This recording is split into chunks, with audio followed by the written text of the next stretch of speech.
নমস্কার বন্ধুরা, আপনাদের সকলকে ভালোবাসা শুভেচ্ছা জানিয়ে শুরু করছি। আজ বলবো ইনসার্ট ট্যাবের অন্তর্গত সিম্বলস গ্রুপের দুটি menu, symbols and equation and symbols. প্রথমে আসি ইনসার্ট ট্যাব, তারপরে সিম্বল গ্রুপসের প্রথমে আছে ইকুয়েশানে দেখবেন একটু ড্রপ ডাউন মেনু আছে, মেনুতে ক্লিক করবেন। ক্লিক করলে অনেক ইকুয়েশান দেখতে পাবেন। তাছাড়াও একটু নিচের দিকে নামবেন, দেখবেন লিঙ্ক ইকুয়েশান। এই লিঙ্ক ইকুয়েশানে ক্লিক করলেই ইকুয়েশান তৈরি করার একটি উইন্ডো এসে যাবে। এখানে আপনারা দেখবেন right, erase, select and correct, clear, এই তিনটি মেনু পাবেন। এর মধ্যে রাইট অপশানে গিয়ে ক্লিক করবেন, করে আপনার যা পছন্দ ইকুয়েশান তৈরি করতে পারেন। আমি এখানে এ প্লাস বি লিখলাম, লিখে আমি এটাকে নিচে আছে দেখবেন ইনসার্ট অথবা ক্যান্সেল। যদি ইনসার্ট করি তাহলে এ প্লাস বি, এই যে লিখলাম, এটা ইনসার্ট হয়ে যাবে।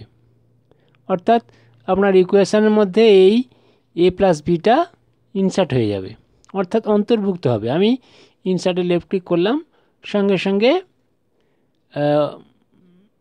পাতাতে অর্থাৎ পেজে এ প্লাস বি এসে গেল। ওকে, এইভাবে আপনি ইনসার্ট করতে পারেন। আবার আসি ইনসার্ট ট্যাব থেকে ইকুয়েশানের ড্রপডাউনে একদম নিচের দিকে ইঙ্ক ইকুয়েশানে গেলাম, গিয়ে যেই চলে গেলাম, যেই আমি একটি ইকুয়েশান লিখলাম, লেখার পরে আমার মনে হলো যে এই ইকুয়েশানটা মুছে দেওয়া বা ইরেজ করা দরকার। আমি ইরেজে লেফট ক্লিক করলাম, করে আমি এটাকে ইরেজ করে দিতে পারি। ওকে, সঙ্গে সঙ্গে মুছে গেল। আমি আবার রাইটটা নিলাম, নিয়ে নিলাম এ মাইনাস বি, লিখে আমি ইনসার্ট করলাম। যে ইনসার্ট করলাম, সঙ্গে সঙ্গে উপরে দেখুন যে ট্যাবগুলো আছে, সেই ট্যাবের মধ্যে ইকুয়েশানটা এসে হাজির হয়েছে। ইকুয়েশানের যে রিবনটা এসেছে তাতে দেখতে পাবেন অনেকগুলো মেনু আছে। এক হচ্ছে ইউনিকোড, দুই হচ্ছে কারেক্ট, তারপর অনেক দেখবেন ইকুয়েশান আছে। তারপরে দেখবেন ফ্র্যাকশানে অনেকগুলো আছে, স্ক্রিপ্টে অনেক আছে। মানে প্রত্যেকটা ড্রপডাউনে ক্লিক করে করে দেখবেন র্যাডিক্যাল, লজিক্যাল, এরকম অজস্র মেনু আছে, যেখানে ক্লিক করলে সব শেষে আছে ম্যাট্রিক্স। এখানে আপনি অনেক ইকুয়েশান পেয়ে যাবেন। আপনার যেটা প্রয়োজন সেই ইকুয়েশানটা আনবেন এখান থেকে। ঠিক আছে, এরপরে চলে যাই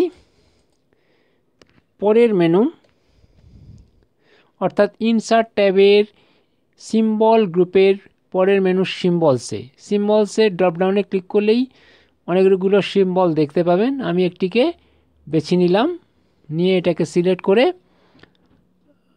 হোমে গিয়ে এটাকে সাইজটাকে বাড়িয়ে নিলাম। সঙ্গে সঙ্গে সিম্বলটা অনেক বড় হয়ে গেল। এভাবে আপনি সিম্বল আনবেন।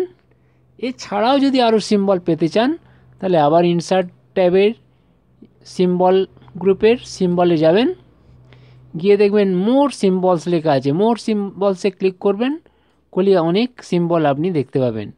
আপনার পছন্দ মতো সিম্বল আপনি নিতে পারবেন। এখান থেকে আমি একটি সিম্বল ক্লিক করলাম, করে ইনসার্ট করলাম, সঙ্গে সঙ্গে সেই সিম্বলটি এসে গেল। আমি ক্লোজে ক্লিক করে দিলাম, সিম্বলটি পেজের মধ্যে রইল। এইভাবে আপনি আপনার পছন্দ মতো সিম্বলগুলো আনতে পারবেন। বন্ধুরা, আজ এই পর্যন্ত। আপনারা সকলে ভালো থাকবেন। ধন্যবাদ।